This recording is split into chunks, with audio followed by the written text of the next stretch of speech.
Nice opinion. Just one tiny problem with it. Inspecting your post, it looks like your opinion is different from mine. Let me tell you something. I am the baseline for opinions. Any opinion I hold is objectively correct, and as a result, any other opinions are wrong. Guess what? You happen to hold a wrong one. I hope you know that your opinion is now illegal. I have contacted the FBI, the CIA, the NSA, the Navy SEALs, Secret Service, and your mom. You'll be sorry you ever shared your opinions. By the time you're reading this, you'll be done for. Nature will punish you. Humanity will punish you. Supernatural beings will punish you. Space will punish you. We decided just to make sure we'll nuke your house from orbit, so there's no chance you can run away. Everyone will know you will die. It's a small price to pay to remove your wrong opinion from this world.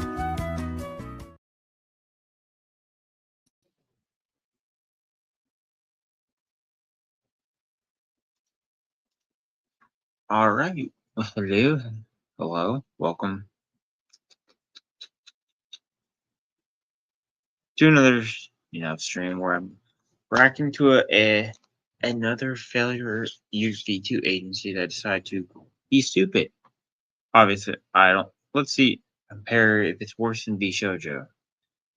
I doubt it, but let's just check. And if you're on the rewatch, consider liking the video, subscribing. I usually talk about mostly Korean-based things, but occasionally I talk about something else. So here we go. And also comment if you have an opinion on this. So without further ado, let's react to it. If I were to ask you to give me the name of the worst VTuber agency or corporation to have ever existed, you'd probably have a hard time choosing one if you've been keeping up with the VTubing industry for these last few years. Most likely though, it will be a choice between two agencies in particular. The first one would be Nijisanji, an agency worth over $1 billion on the Japanese stock market. Nijisanji would be the first one, yeah. That almost made one of its top talents leave this planet back in 2024 because of how toxic its internal work culture truly was. But then you'd probably think, well, that's really bad, but there's also Vshojo, one of the most respected VTuber agencies who scammed their top talent out of $500,000 she was meant to give to charity. I mean, really, tragically, there's no shortage of examples like this. But what if I told you that both of these answers are wrong? What if I told you that there was a VTuber agency out there that was worse than these two combined? Wait, worse than... Oh, that's really rough. Agency so scummy that they would manage to lose 40 of their talents within less than a year. An agency so disgusting that they would send lawyers after your fans if they had something negative to say about them. And an agency so unforgivable that they would publish your social security number for everyone to see on your own Twitter account just because you didn't want to renew your contract with them. I'm of course talking about Vtuber. And shockingly enough, these events actually did happen, and they weren't even half of the depraved acts they would pull. And recently, they set a very dangerous precedent, not just for this industry, but for any entertainment industry in general, by pursuing some of these ex-talents in international courts outside of Japan. Guys, my jaw was on the floor researching this video, and seeing that this agency not only still managed to exist to this day, but is still being very concerningly dangerous, I thought that we had to talk about it. So you already know the drill. Let's do this right after the sponsor. A special occasion is something that deserves to and we respect grift. Be celebrated, like a birthday, your sibling having a child, sponsor. Or Ethereum Restart launching Global Fest on September 25th. That's why they'll be giving out 10 free polls with the code Etheria0925, a 7-day check-in event, and a free SSR selector where you can choose your favorite SSR character instantly. But that's not all. If you're a returning player, you'll get double drops on materials, a return banner that guarantees you an SSR character that you select, and so much more, like 14 days full of rewards. You'll need these rewards because there's going to be 2 new SSR characters that look incredible, a new limited skin, and of course, a fresh real-time arena season that includes a new Hyperlinker Cup. The game's really going all out here by even partnering up with... Wait, is that Uzi? Some of the top Chinese pro gamers. So if that all sounds good to you... That's... Oh my gosh. That is actually Uzi. One of the best AD carries in the world, or was. That's insane. here by even partnering up with some of the top Chinese pro gamers. So if that all sounds good to you, then make sure to check the link in the description or the pinned comment and get a Theory Restart on either mobile or PC today. Thank you, Theory Restart, for sponsoring this video. Alright, so Vtuber would unofficially begin its activities on April 2018, when they would post this ad on auctiondebut.com. In this ad, they would say that they're a newly established VTuber production team seeking voice actors between the ages of 18 and 28. They would then officially establish themselves as a company more than a year later on July 2019, calling themselves Vtuber Inc. But a couple of months before that, on May 2019, they would announce their first 3 talents, individually and by name. This would definitely be different from other VTuber agencies which would launch their talents in waves or groups. This would allow all the members to have a common identity and collab together to make each other grow.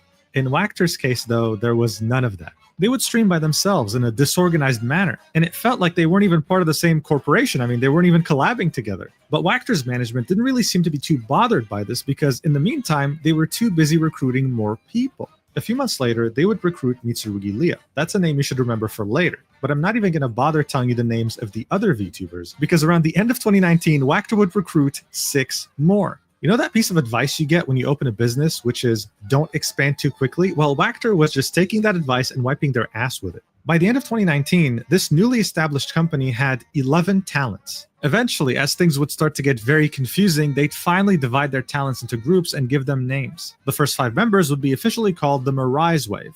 And the other 6 talents they would recruit at the end of 2019 would have 5 be a part of the second wave, which was called Sister Unit. I know, very creative name. Apparently, it was meant to be called Kemomizu, but they couldn't agree on a name, so yeah, there you have it.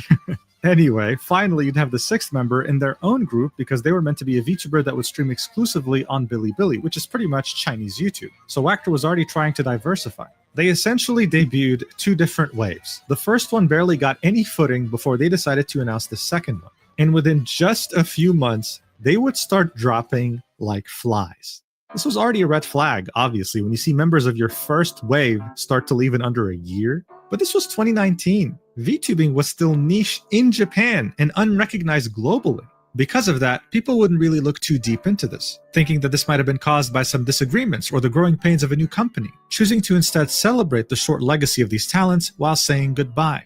So as I said, in 2019, they had 11 talents, and by 2020, by March 2020, they had 6. So essentially, half their talent roster had just left within a few months. It was safe to say that this company that had just started was already at death's door. Unlike other more successful corporations, nothing they were doing was calculated. It seemed like they were throwing poop on the wall and hoping it sticks. And while that normally wouldn't have worked, Vtuber just seemed to be in the right place at the right time. During the year 2020, VTubing would go from this niche little hobby to a money printing industry in Japan. But big corporations also realized that there was also huge potential in English-speaking markets. In the second half of 2020, many of the bigger corporations would start launching English branches. They would end up finding incredible success. Vtuber, on the other hand, would take a completely untraditional approach. Instead of starting their own English branch, they would do something completely different. On May 2021, their second generation would debut. Shino Lila, Kurari Rose, Hoshino Suzu, and Hina Misora. And what made these talents special is that while they spoke Japanese, they also happened to speak Spanish. And due to this, Vtuber would unexpectedly strike gold. Look, if we take the example of YouTube, Mexico is the 5th country with the most YouTube viewers. This is just one of many Spanish-speaking countries, and I mean, honestly, Brazil is 3rd. They can probably make an effort to understand Spanish just like I do when a Canadian speaks French. So that's obviously a lot of people. The Spanish language is also very popular on Twitch, with over 130,000 viewers waiting to watch. I mean, outside of English, Mandarin, outside of English and Chinese, I think it's top 5 most languages. Their favorite streams. I also have to mention the fact that the most watched Twitch stream of all time had peaked at 9.1 million viewers and was a Spanish live streamer by the name of iBuy. The second most watched stream is not even half that amount. It's sitting at 2.5 million. This was a market almost every agency was completely sleeping on, but it had essentially been given to Vtuber on a silver platter. Their second wave would gain so much popularity that they would start to collab with Nijisanji live streamers. These collabs typically wouldn't happen through DMs and be spontaneous. No, they would be planned way ahead between the companies themselves. The fact that Vtuber was able to collab with a corporation as big and important as Nijisanji at the time was a testament to how successful their second wave was. And it wouldn't take long for the fruits of their labor to finally show, because by July 31st, 2021, Vtuber would be sure to tell the world and flex that they are now in the top 10 Japanese VTuber agencies when it came to sub count, ranked 8th. This was right in the middle of VTubing's golden age, a very significant achievement. It seemed like those days of Vtuber throwing poop on the wall hoping it sticks were long behind us. And with the Spanish community, the sky was the limit. Well, the sky was the limit until they decided to cross a line that no other VTuber agency or corporation had ever dared to cross. Shino Layla was one of the 4 VTubers that were part of that Spanish-speaking second wave. She, just like the other talents that debuted with her, found immense success with the Spanish-speaking community and were able to truly bring Vtuber to the top 10 VTubing agencies in Japan. This is why it was extremely shocking to pretty much every fan of hers and Vtuber when the company would post on November 28, 2021, a tweet that said, "Notice of suspension of Layla Shino," saying, "We are grateful to our fans for their constant support of our members. We would like to inform you that our company's member Shino Layla has been suspended due to breach of contract. We have already confirmed the facts with her in question, and we will make a decision on how to proceed. We apologize to our fans for any concern this may cause. Other members are fine, and we hope that you will continue to support our members as always. Vtuber Corporation," signed by the CEO himself, Akira Oishi. The suspension is very interesting choice. Yeah, so that pretty much came out of absolutely nowhere, and there were over 231 replies, mostly in Spanish, begging Vtuber to reconsider and hoping that the suspension won't last too long, because I do need to make a distinction here. A suspension is different from a termination. She wasn't being kicked out of the company, she was just being told to pause all her activities. It is, however, seen as a bit of an extreme measure, and it's seen negatively because it's typically the first step you take before terminating a talent. But especially also on Twitch, suspending someone and not streaming on Twitch actually damages immensely on their thing. Or YouTube, you can go a few days without streaming and you'd probably be fine. Or Twitch kind of is momentum based. even with all these factors combined, fans remained hopeful. I mean, come on, this is one of the agency's biggest talents. I'm sure they'll find a solution, right? Well, instead of hope, fans would instead be met with complete and utter silence. That would be until the 23rd of December, 2021, so more than a month later, where Shino Layla would post a promotional video of Vtuber on her socials saying nothing else. Her page was essentially being used as a marketing tool, while the hundreds of fans in the comments were still demanding answers. What the hell's going on? You can't just use her page for marketing without informing us of what happened to her. Well, enough was... Okay, sounds very familiar to the MADEIN situation I have been covering for the last almost a year at this point, where some certain members are also, they have been saying nothing and have been used basically as a same thing. So, very similar situation, actually. Was enough. By the end of 2021, many of her fans had written letters to Vtuber demanding to know when her suspension was going to be over and if she'll be able to continue her activities or just end the contract. They wanted to know this. They were getting tired of the silence. At the same time, they would launch a movement on Twitter with the hashtag #FreeLayla. And even though the community tried their absolute best to force Vtuber to finally say something, they would have to wait months until March 2022 to finally get a statement on what's going on. I'm sure that they had many guesses. So almost a year? As to what could happen, how Layla had maybe breached the contract, how Vtuber would probably react to their statement. But in reality, no one could have ever predicted the sheer horror that they would face when they'd see their favorite VTuber get doxxed by their own agency. On March 2nd, 2022, Vtuber would... Wait, that's actually insane. ...unexpectedly make a tweet on their company page. Here's what it had to say. Report on the damage claim and lawsuit response to blank blank, which is her real name, in parentheses, Shino Layla. This tweet is still up to this day, by the way. It's been 3 years. They still haven't taken it down. The title of this document... That's insane. That's still up there.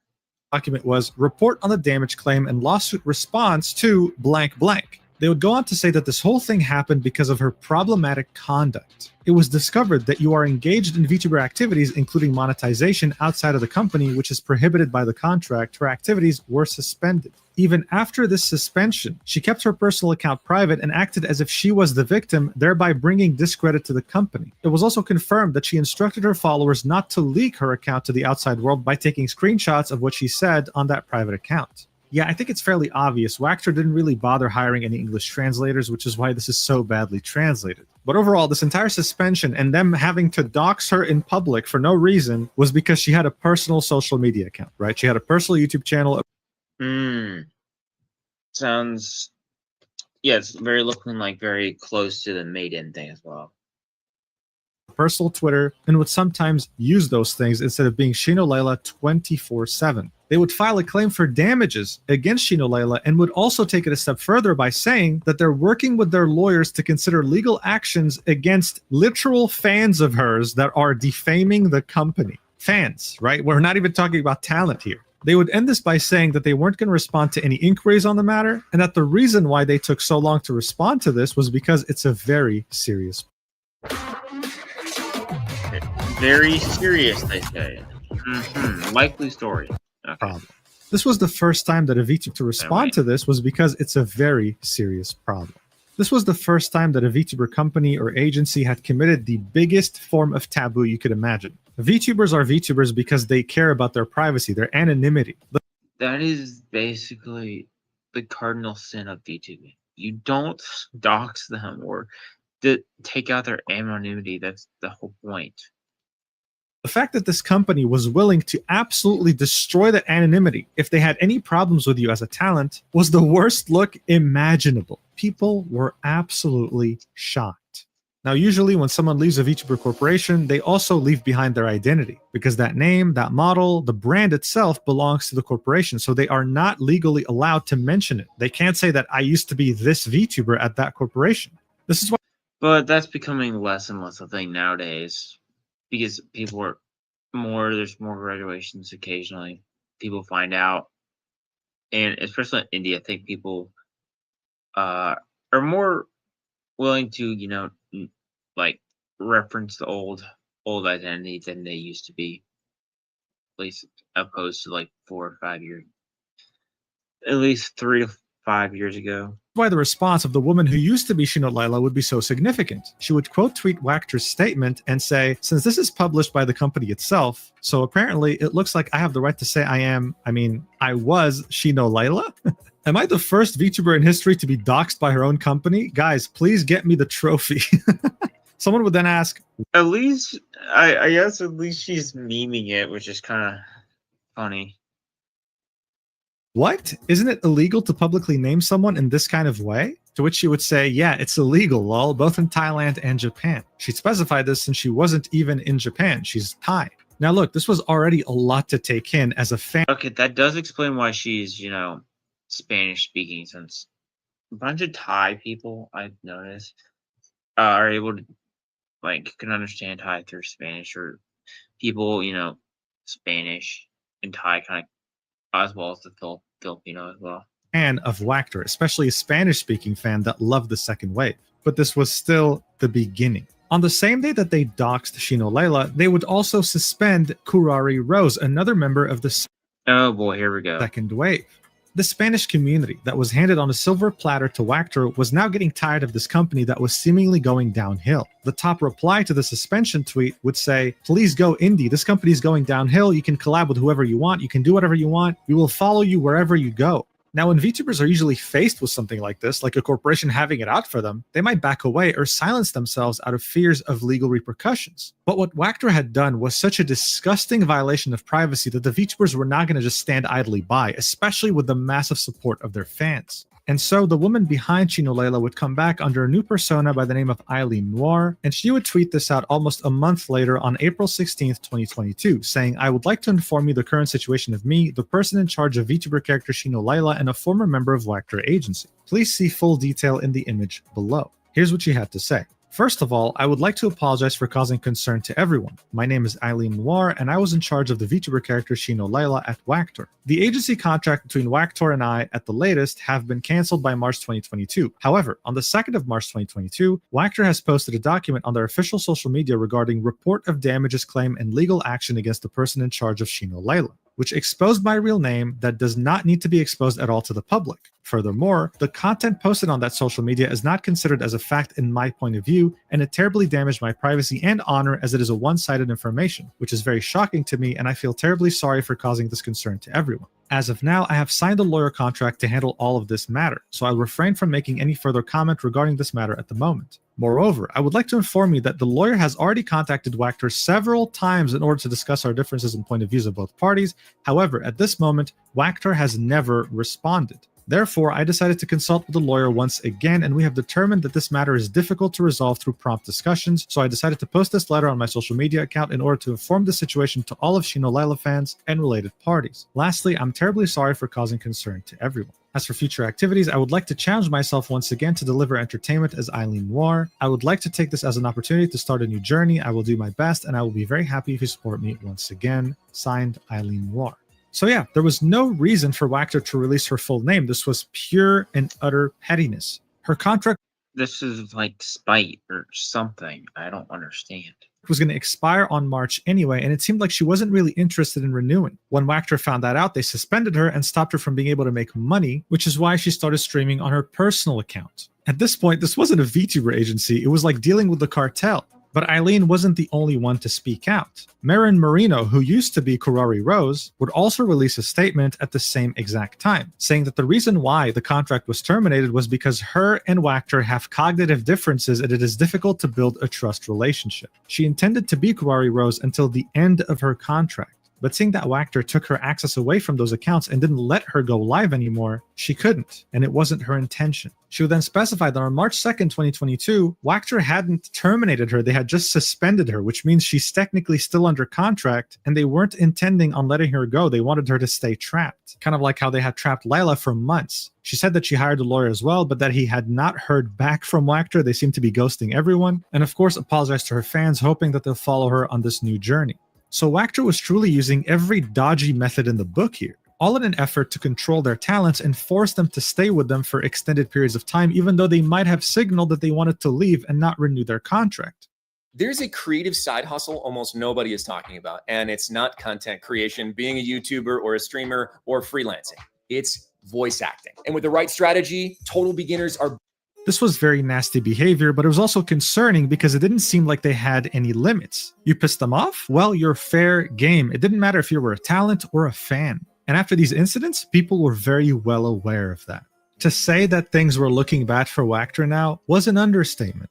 In total, they had recruited 18 members and 11 of them were gone. 2 of those members were part of their second generation, the generation that truly put them on the map, and one of them got publicly doxxed. And what wasn't looking good at all for Wactor is that one of the 2 remaining second generation members, Suzu Hoshina, hadn't streamed for a long time, making her fans worry that she'd be next to leave. And unfortunately for them, they'd end up being exactly right. Her exit would of course be a bit less dramatic. She wouldn't get doxxed publicly and dragged through the mud. No, she'd simply say that she had a hard time managing her personal life and her professional life.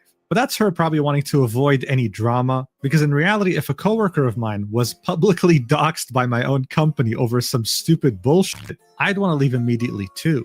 I mean, who wouldn't at that point? Yeah. Not surprising. And that's exactly what you ended up doing on May 9th, 2022. With only 1 member left from their second generation, and most members having retired already, people thought that Wactor didn't have another year in them, okay? That they were going to close down their doors fairly soon. Well, just like how a cockroach can survive radiation, Wactor would prove itself way more resilient than anyone had anticipated. On July 2022, they would shamelessly celebrate a new milestone. They had reached a total of 200,000 subscribers on all their channels. At the same time, their ridiculous thirst of uncontrollable expansion would continue. And on November 2022, they would open up their first Indonesian VTuber auditions, as well as more auditions for Chinese speakers to stream on Bilibili. And as the idea of male VTubers would go from a very bad joke to an unstoppable enterprise, mostly due to things like the Luxium wave under Nijisanji, Wactor would immediately hop on that train, and by the end of 2022, they would launch their own VTuber male wave with 3 talents. And if that wasn't enough, as all of this was happening, as they were expanding like crazy, they would also open auditions for Spanish-speaking VTubers, purely Spanish. Okay, so the Indonesian, male, and Spanish, they're trying. Okay. Time they weren't even looking for Japanese. And so it was definitely weird to see a VTuber company break one of the most fundamental rules of VTubing, all Basically the cardinal sin of VTubing. while having over 70% of their roster leave, and yet they still carried on like nothing had happened. But as you might have guessed, that wouldn't last long, because soon enough, the time would come when another one of their talents would piss them off. And what they'd end up doing in retaliation? Well, it would shake the entire VTuber industry to its core. On February 28, 2023, Wactor would post this tweet saying, "Report on the actions taken against those who slander and defame." So remember how in Shino Leila's termination notice where they doxed her, they said that they were considering going after the fans who are also defaming them. Well, this notice was them saying that they had done that against 4 different fans and went ahead and posted an address of those fans that was part. Wait a second. Okay, so you're saying defamation or defaming. Not only are they're literally saying them posting the addresses of said fans that defame the agency. This is next level insanity. This is insanity. Partially censored. You could, however, see the country, which is Mexico, the city, and the postcode. Look, this company has always been known to be petty. Not only did they openly dox one of their previous talents just because she didn't want to renew her contract, but they were also well known to block anyone who had negative things to say about them on Twitter. Yeah, it seemed like even though this company just kept expanding, they weren't going to let go of this disgusting pettiness. In fact, they were taking it to the next level, going after actual fans of the company and their VTubers and posting their partially censored addresses for everyone to see. Again, I want to specify, Nijisanji, Vshojo, whatever other companies that you think are crazy in this space, no one has ever done this. I guess, as bad as Vshojo was, they haven't gone to this level. Asana, AI teammates are here to help level up your goals. Try it for free. Chevy. At least not yet. Maybe they do because they're, as a last-ditch effort, because they're out of, basically going to go bankrupt anyway. He makes America's most dependable trucks. I mean, like Michael Vshojo last isn't great. Period. And as astronomically bad as this already is, it would only serve as the appetizer to the main course that would come later. Wait, it gets worse? So, remember the second wave. What? At this point, 3 of them had already left and only Hina Misora remained.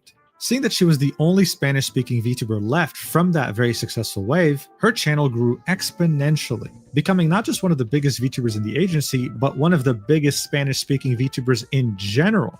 Now, on December 8th, 2022, Wactor would tweet this, saying, "Misora Ina is feeling a bit unwell, so she will have to take a break for a while and rest." Uh-huh. Surely. That's entirely believable. Very much. Obviously. Surely she also hopes for the same, to return to streaming and spend time with her fans. Thank you very much for your understanding. The replies, as well as the sentiment in general, Is very suspicious. Doesn't believe it. was just hope for her to get better as soon as possible. Oh. The fans were very Maybe I'm a bit more skeptical than the fans then. supportive, and they were going to wait for her no matter how long it took. Except it started taking quite a while. On January 2nd, 2023, Ina Misora would make this very simple tweet saying, "Esta hora antoja cereal," which pretty much means that right now I'm craving cereal. Well, I don't know if she knew this, I don't know if anyone could have predicted this, but this would actually end up being the final tweet she would ever make on this account, because after this, no one would hear from her again. People started getting very worried, getting flashbacks to Shino Leila. But the woman behind Misora Ina was not going to let that happen. She didn't want her fans to panic for no reason. So a month later, on February 15th, 2023, she would make the fans Shino Leila. But the woman behind Misora Ina was not going to let that happen. She didn't want her fans to panic for no reason. So a month later, on February 15th, 2023, she would make this statement on her personal account. saying both in Spanish and in Japanese that as of February 9th, 2023, she has terminated her affiliation with Vtuber as the relationship of trust necessary for the proper development of activities has been lost. She apologized for any concern she might have caused her fans by disappearing like this, and said that she will continue being a VTuber as Meika now. The support that she had received after this was huge. She had an incredible community, and they all backed her up. I mean, honestly, at this point, they were probably expecting this to happen, because look at what happened to the previous talents. And speaking of the previous talents, they would also tweet at the same exact time, the same exact day, an update on what's going on with them and Vtuber. Eileen Noir, who used to be Shino Layla, would tell the world that she tried to contact Vtuber multiple times, but they've been ignoring her since 2022. It's been almost a year now. She wanted to specify this because in the same post where they doxed her, they said they'd be also pursuing her legally. She wanted to confirm that Vtuber was only bluffing, that they weren't actually going to do that. It's clear. However, Marin Marino would also post an update at the same exact day, same exact time, and would say that Vtuber did respond to her, but they couldn't reach any agreement. On June 1st, 2022, a lawsuit would be filed by Vtuber, which is still ongoing. She'd say that she's convinced that her time as Kurari Rose did not violate any rules and that the law can prove her innocence. She then went ahead and thanked her fans. It was safe to say at this point that if Vtuber had the same market capitalization on the stock market as Nijisanji, for example, all these tweets would have easily caused a bigger financial catastrophe than what happened to Nijisanji in 2024. Still though, this was extremely damaging to the company because their entire audience that they had built was essentially now against them. They had fired every VTuber that Well, you kind of went crazy, not gonna lie. they liked, and they fired them in a way where it was clear they were trying to humiliate them. Things weren't looking good, and Vtuber knew this. So what did they do? Did they take a step back and maybe think, you know what, let's change Have a self-reflection, maybe? Obviously not, but that'd be nice. I doubt they did. how we do things. Let's try to fix some of the things that are making all our talent leave our company. But as you're probably already anticipating by now, they did the exact opposite of that. The extremely petty and childish management of Vtuber would decide to do one of the worst things that have ever been done in VTubing history, and I don't say this lightly in any way. 2 weeks after Meika would post her statement, they would take control of her past account, which is Hina Misora. And on that account, they would post a statement that included her real name, an approximate address of where she lives, and her fucking social security number ID. That is straight up evil, I want to say. That's very I don't know. I actually don't know what I'd call. I don't have words for this. I want to make this clear. Yes, this actually did happen, and it wasn't some sort of mistake or miscommunication. They would also link a You don't accidentally post all that. That doesn't happen. video that had this information in it. They would post this statement on their website, and they would also post it on a post in her YouTube channel. Vtuber knew exactly what they were doing, and they were hoping to make her life hell for attempting to leave their company. This post was such So they're like a crazy ex-girlfriend, is what it sounds like. a vile, disgusting breach of privacy that you'd see Twitter remove it because it violates their terms of service. But this wouldn't make Vtuber back down. Oh no, they would take control of her account again, and in order to avoid getting the post removed by Twitter, they wouldn't attach the statement this time, instead linking a YouTube video that contained all the doxing information anyway. But thankfully, through the efforts of mass reports by her fans, this video would also be removed from YouTube for violating their terms of service. It contained personal information. It was disgusting. And if that wasn't enough, they also took control of her YouTube channel, and as I said, they would make a post with all this info, and as you can see here, this post is no longer available. This is actually the first time I personally see a YouTube community post get moderated like this. That already says a lot. Build a website you love That's very telling, honestly. with Wix. Because I don't think YouTube posts really get, that. I don't think they get deleted Breakthrough. or Some removed, people in the community per se. genuinely couldn't believe this. Did we actually just witness a VTuber company not only dox one of their talents, but also show us their government ID? their city, their nationality, like literally everything you need to know about them to stalk them and maybe do horrendous things to them? Well, yes. And now people were very scared to see what they would do with the other talents. People were leaving the company left and right. Were they going to do this every time someone leaves? Well, as they straight up doxed all her personal info, Meika would have a more lighthearted spirit, saying, "Is this the last thing you're going to do while your company falls apart? At least I'm not in the red."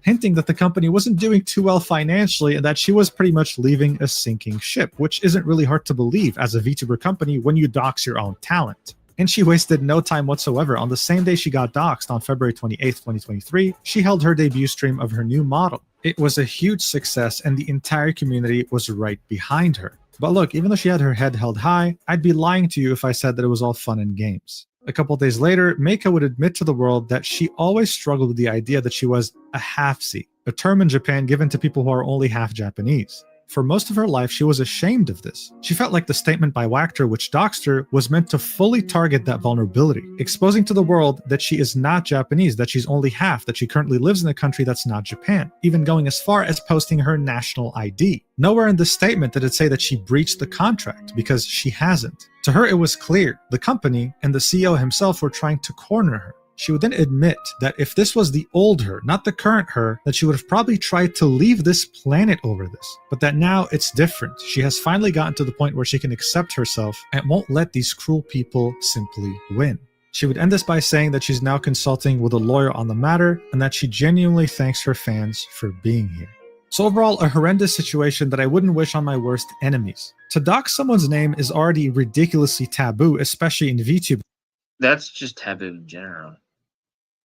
But bro, her national ID, the equivalent of a social security number, like, wow, that is disgusting. At this point, Vtuber had lost a lot of money because of this departure and because they had essentially lost the trust of their entire audience. What would follow is a desperate attempt at them trying to recover what little ounce of reputation they had left, and to the surprise of literally no one, it would end up being pathetic and they would fail miserably. On the 28th of February, 2023, the same day they would dox the ever-living shit out of one of their final remaining talents that actually had popularity in their company, Vtuber would announce a notice of change in team structure. What this meant is that this whole first wave, second wave structure wasn't going to apply anymore, seeing that the majority of their talents had left. The remaining talents would be split based on their language and what they do. And of course, they'd be given a name, similar to how other companies have waves. By this point, you had like maybe 30 members that left or something. It was ridiculous. Like these were the ones that remained. All of these 15 members would be split into different teams.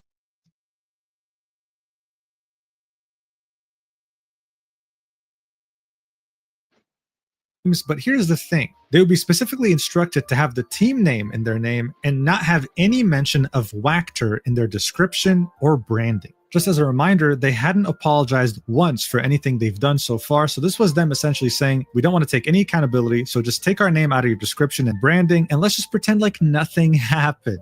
Well, that's not how the world works, Vtuber. It just simply doesn't. Yeah, the internet is forever as well. April 8th, Vtuber was supposed to debut a new wave comprised of 2 male VTubers. Yeah, they ended up leaving before the debut. They ended up just jumping ship They recognized the burning ship and left before. immediately. Good for them. Vtuber had to, in the most humiliating way possible, delete their accounts the day after, before even beginning anything. They had essentially spent money on their models, their marketing, their debut stream, all that for nothing. I need to really drive the point home here. This had never, in the history of VTubing, happened to an agency or a corporation. It was extremely humiliating. And you want to know what the best part was? Things were only about to get even worse for them. One of the only VTubers that were there from the beginning with Vtuber that still were present in 2023 was none other than Mitsurugi Leah, the VTuber I told you to remember from the beginning of the video. Well, see, the thing with her was fans were spreading a very nasty rumor about her, and it was starting to gain a lot of traction. Those rumors said that she was sleeping with the CEO of Vtuber because she was getting some preferential treatment. It seemed like she was getting the cooler projects, the cooler events, even though back when the second wave was still around, they wouldn't be getting anything close. Well, barely a week after Vtuber had revealed the national ID number of one of their talents, she would announce her graduation because the harassment had gotten way too much for her. What was more tragic here is that this statement was written by her family. because according to them, a few days before the statement was even released, she had attempted to leave this planet. Her family would go on to say that she'd be ceasing all activities as Mitsurugi Lia, and it didn't seem like she was going. Anyone who knows me knows I love Royal Kingdom, but not everyone knows why. Allow me to list the ways. To continue as an independent entertainer. This was it for her. Now look, we don't know if she actually did have relations with the CEO. Would that be hard to believe in a company like Wactor? No. I can definitely see the CEO saying, hey, I'll give you more stuff and not dox you publicly if you give me what I want. For example, I mean, come on, it's not that hard to imagine. But because of Yeah, it's not. It wouldn't be shocking if that was the case. this, Wactor had essentially lost one of its final founding members. And while I'm sure that they were very heartbroken at this news, soon enough, this would actually end up being the least of their worries. Things were getting comically bad for the company. It was ridiculous. False ID sums it up perfectly, so watch. And now back to Wactor, a VTuber agency that has produced 40 different VTubers, but now at the time of this recording only has 4 active VTubers. This was uploaded on September 25th, 2023. And yes, you heard that right. They had over 40 VTubers at some point, and now they were just down to 4 active VTubers. That's because as early as 2022, with the majority being in 2023, especially after the public That list is insane. Okay. national ID number doxing, over 14 VTubers under Wactor had not tweeted or streamed or done anything for prolonged periods of time. Now, based on the official Wactor audition pages, we know that every VTuber that signs up with them has a 1-year contract to start. Seeing that all these disappearances exceeded 1 year, so the contract, we could just assume they're not with the company anymore, but the company didn't bother announcing it. And now, of course, you would mistakenly think, Mugen, things can't get worse from here, right? Like, come on. They already doxed Surely not. 2 talents publicly. They had 40 VTubers, now they have 4. Can things truly get worse than this? Oh, buddy. We're not even halfway through the iceberg. Oh, it's 2024 was going to be a new year for Wactor. On January 16th, they would officially rebrand. They would no longer be called Wactor, but would become 910 Inc. Apparently, the way their logo looks is meant to resemble the word cute in Japanese. But I personally like 910 I said 910 Inc. because it sounds as soulless as this company actually is. With the rebranding came a new website and, of course, auditions, the one thing that they love to consistently do for years now. But they didn't get to celebrate this rebranding for barely a month before disaster struck in the heart of the company. Remember how they had like barely 4 talents remaining at their company after losing like 36? Yeah, well, on February 2024, as the entire VTubing industry was absolutely shocked at what was going on with Nijisanji and Selen Tatsuki, every single remaining member of Wactor would pretty much leave the company and publish a statement revealing to us just how inhumane the working conditions in this company truly were. The first talent, Nimorime Charo, would say that she was forced by Wactor to do things that were not in her contract. And when she complained, they would simply change the contract as she was already working for them, which is literally illegal, and that she's been putting up with unreasonable So literally committing a Darth Vader, changing it. pressure and instructions for a long time, to the point where she had to take medication in order to simply sleep.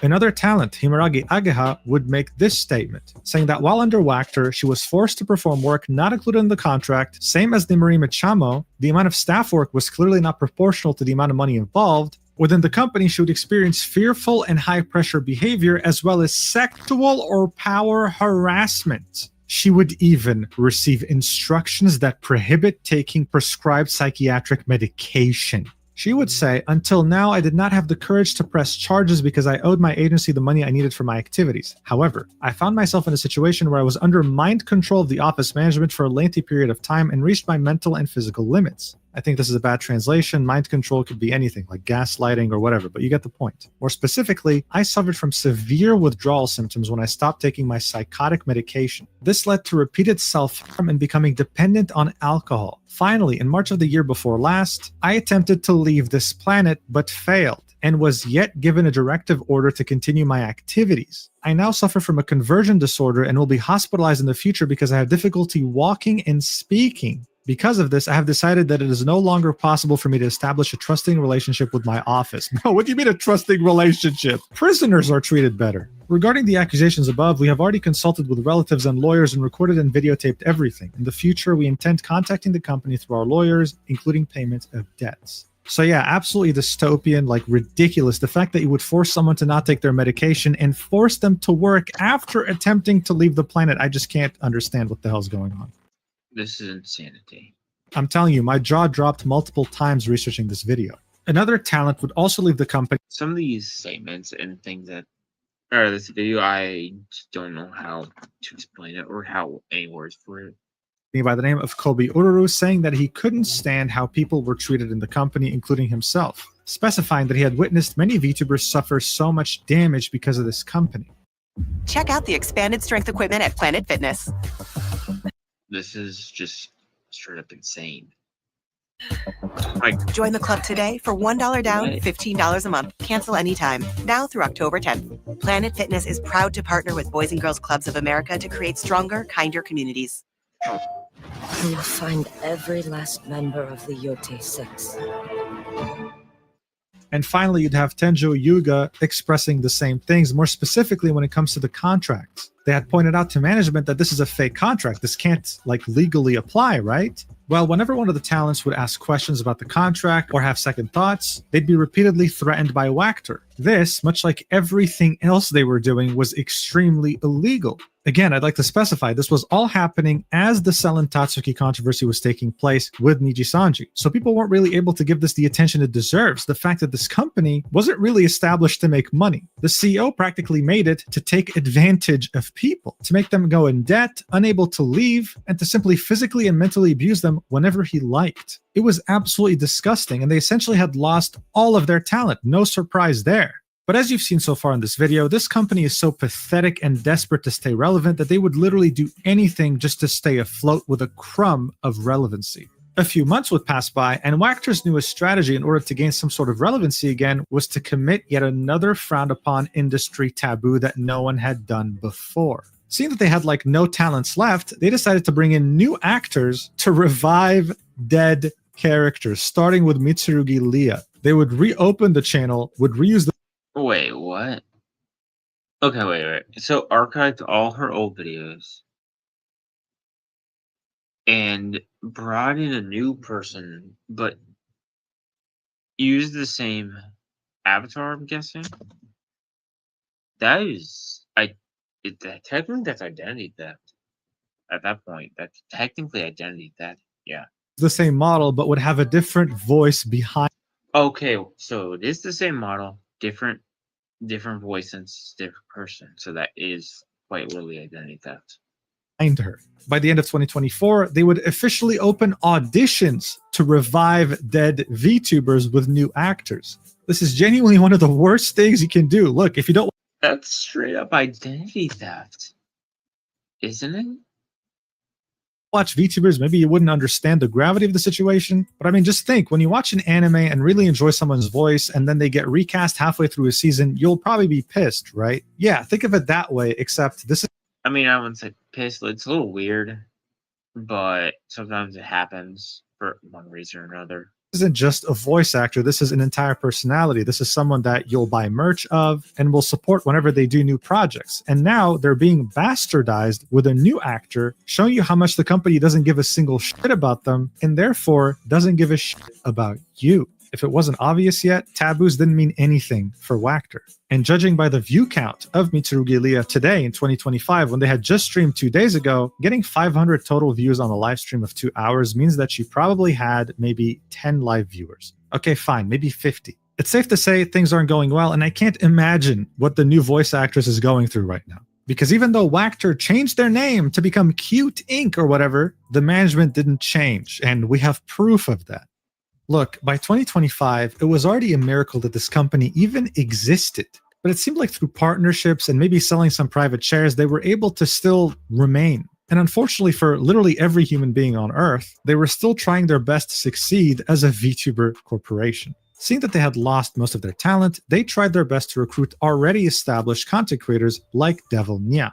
You see, Devil wanted to make some friends and collaborate more often in the VTubing space. This is kind of hard to do as a VTuber, especially in the Japanese scene, where most people only do so within their own corporate boundaries. So she expressed interest in joining Wactor, and Wactor welcomed her. Both Wactor and Devil had announced to the world that she was planning to debut, and as they were planning that debut, Devil, in a now deleted tweet on March 9th, 2025, would announce to the world that upon further consideration, she changed her mind and will not be joining Wactor. Probably the best decision she's ever made in her life. She wouldn't really give us much detail about her decision, except saying, yeah, she basically avoided a nuke. Or, I don't know what else you describe it as, but, she avoided something big. Something that could have ended badly for her, let's just say. Saying that it was a very scary world, most likely referencing Wactor's past actions. This pissed off Wactor so much on the I'm not shocked. They get mad at literally everything. The same day they would make a statement in which they try their best to convince the entire world that they're actually the victims here. Now, of course, Wactor can't really... Again, reminding me of 143 Entertainment and MADEIN, the CEO. Make statements without leaking something, of course. In this case, thankfully, there weren't any names, national ID numbers, locations, or anything, but they would...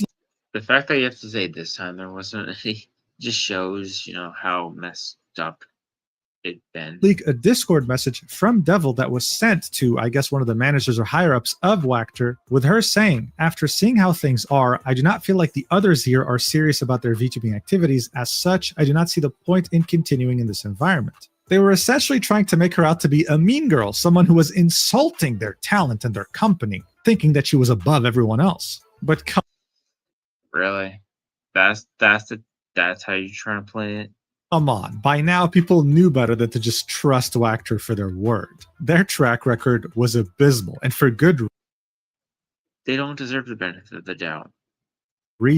In a now deleted tweet, Devil would quote tweet that statement with the actual full message. Remember how she said that she wanted to join an agency to make friends and collab with people? Yeah, well, in her full explanation, she would say that she felt like most VTubers at Wactor did VTubing as a side hustle, that they didn't do it full time. It wasn't what she was looking for. She just didn't fit there. And in that context, it's very reasonable. Wactor would again look like complete and utter pathetic clowns, and the top That literally makes sense, though. reply to their post would be, well, if they make such a threatening announcement, it will only reinforce what they're saying about this scary world, referencing Devil Nia's tweet. The second top reply said, don't even think about doxing her, you bastards. The whole thing was very funny. They were saying that she had damaged their company reputation. The fact that you have to say don't even think about doxing is insane. When no one had done that except Wactor over the last few years. But unfortunately, as I already said, just like a cockroach, you can never get rid of Wactor. Even after being embarrassed, humiliated, made out to be one of the most pathetic VTuber agencies I've ever seen, in the summer of 2025, they would come back in the public limelight to prove to us that even though they've already gone very low, they can still go way lower. My name is Adriana, and this is Wanda. So Wanda's a bit of a fussy eater. What's next? We tried. Okay, what do they do next? I'm out of guesses. I don't know. August 30th, 2025, Wactor would post a press release on their website saying that they had sued 4 individuals for serious past breaches of contract, so previous talents, and won, with the courts ordering all of those talents to pay over 10 million yen combined. 10 million yen, okay, in context of and US 10 is around $67,000. So, but still, that's still a lot. 10 million yen is a lot. So, okay, so ordering the fine to Wactor, which means over $60,000. Now, of course, when this news was initially posted to Reddit and other social media, most people were quick to blame Japan for its very weird laws, like the defamation law, which says, a person who defames another by alleging facts in public shall, regardless of whether such facts are true or false, be punished by imprisonment with or without work for not more than 3 years or a fine of not more than 500,000 yen. So yes, you read that right. If you're working a job in Japan and your boss touches you without your consent and you tweet about it or talk about it to others, even if you manage to convince the police to put him in jail, he can still sue you for defamation because you ruined his reputation. So of course, most comments thought that, oh, these lawsuits were in Japan, they were taking advantage of Japanese laws. Japan's clearly the problem here, right? But here's what shocked Not exactly. No. the out of me. Only 2 of these lawsuits were in Japan. One was in Spain, and one was in Paraguay. Unfortunately, due to Wactor doxing Hina Misora, we can guess that she's the one in Paraguay that was sued by them and lost her lawsuit against them. The press release details that this involves 1 Japanese male, 1 Japanese female, 1 Spanish female, and 1 Paraguay female. Some people have guessed that the defendants are Hina Misora, Luna Rurin, Tenjo Yuga, and Uminobushi Clara. And if that wasn't bad enough, Wactor would say that they were preparing to file additional lawsuits against similar breaches of contract using these rulings as precedents. This means that they're going after even more talents that had breached their contracts according to them in the past. No one was going to be safe. The Japanese female that lost the lawsuit was someone who had said that she was sexually harassed at the company. So not only was she sexually harassed in the company according to her, but now she has to pay them a huge sum of money. And you want to know the worst thing? All these lawsuits, including the Spanish and Paraguayan one, have judgments that can be enforced by force, such as by seizing property. This means that these poor VTubers that were barely paid a cent under this dystopian company now have to pay them over $10,000 and can risk losing their own property because of that. This is so bad. And I really have no idea how they could have won outside of Japan. I don't know which kind of lawyers they're hiring, maybe the same lawyers Nintendo hires. But if what they're saying is true, other companies such as Nijisanji, for example, can go after their previous talents simply for speaking out, making them pay huge amounts of money and pretty much using legal extortion. Not enough people are talking about this. This is actually dystopian. This is just... I don't know. I'm just completely shocked. I really hope the people that they sued that now have to pay them over $68,000 can find a solution. I hope that they're doing okay. And I hope that the freaks at Wactor never win another lawsuit again. God. Anyway, now you know that this company unfortunately still exists, and that with every passing day, they're doing a better and better job at being the worst company you've ever heard of. Please be careful out there. Never sign a contract without hiring a lawyer. I don't care how much it costs. Just please hire a lawyer. Don't get scammed and stay safe out there. Thank you so much for watching until the end. Don't forget to use the code Mugen on GamerSubs to get 10% off, and I'll see you in the next video whenever that is. I love you so much. Mwah.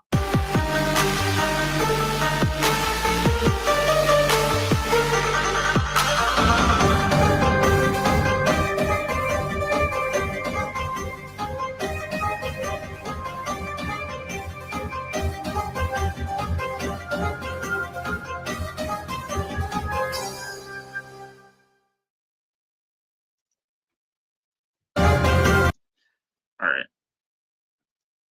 So that's a funny end thing. So, on that note, that's the end of the stream. We were just going to react to this one thing. I will... Okay, so I have Monday video, Tuesday video, whatever. Whatever it is, reaction, talking about something else, whatever it is. So I will see you next week. Probably talking about the same Asian stuff. Oh, wait. See, let me check this real. Okay, so actually, the maiden thing. So I was gonna check real quick.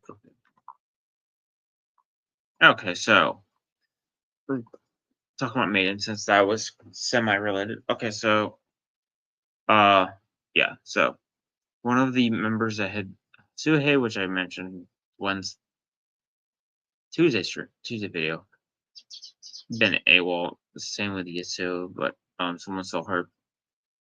So someone's story about Yasu and liked it. Wait, is that? Yeah. So is that?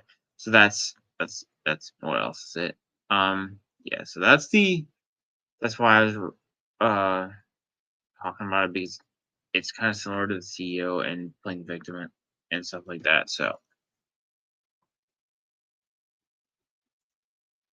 that said, that's gonna be the end of the stream. I will see you next week, unless something comes up that I have to make a video on it. Until then, I'll see you later. And bye. Welcome to the Blizzard Arena. And the quest for a champion begins today. The anticipation has been building, and it is finally time. We are live. Are you ready?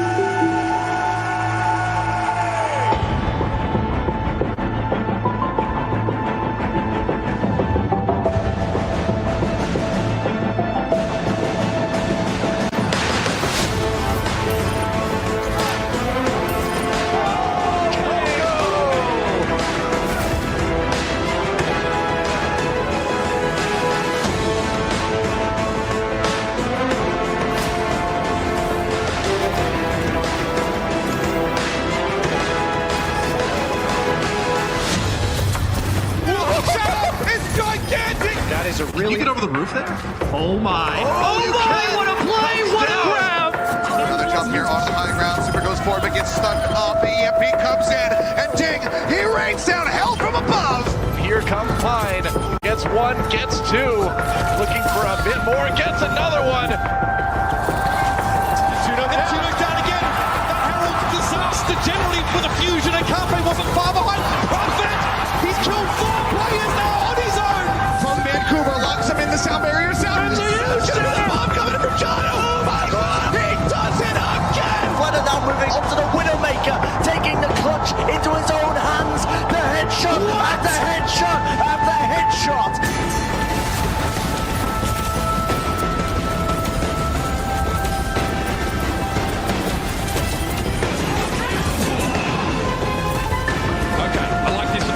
We're going to try and circle around. I'm going to call this the merry-go-round because it makes me laugh. Makes me happy, and Sean Paul switches to the Widowmaker at just the right time.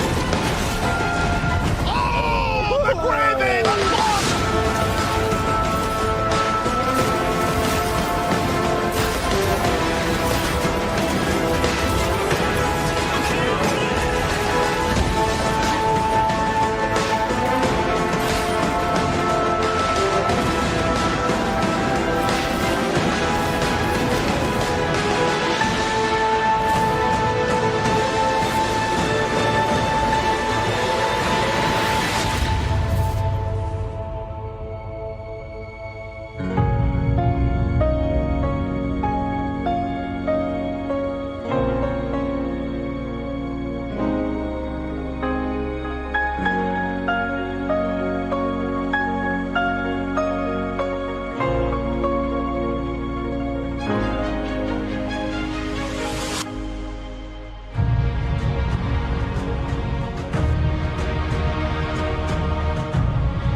I'm the best tracer in the world.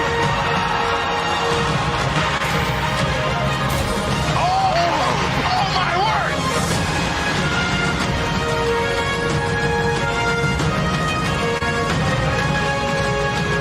I mean, you could have told me that you spoke English, honestly. The fans never thought they'd see this day. It took 43 matches. Feels like a really emotional moment here.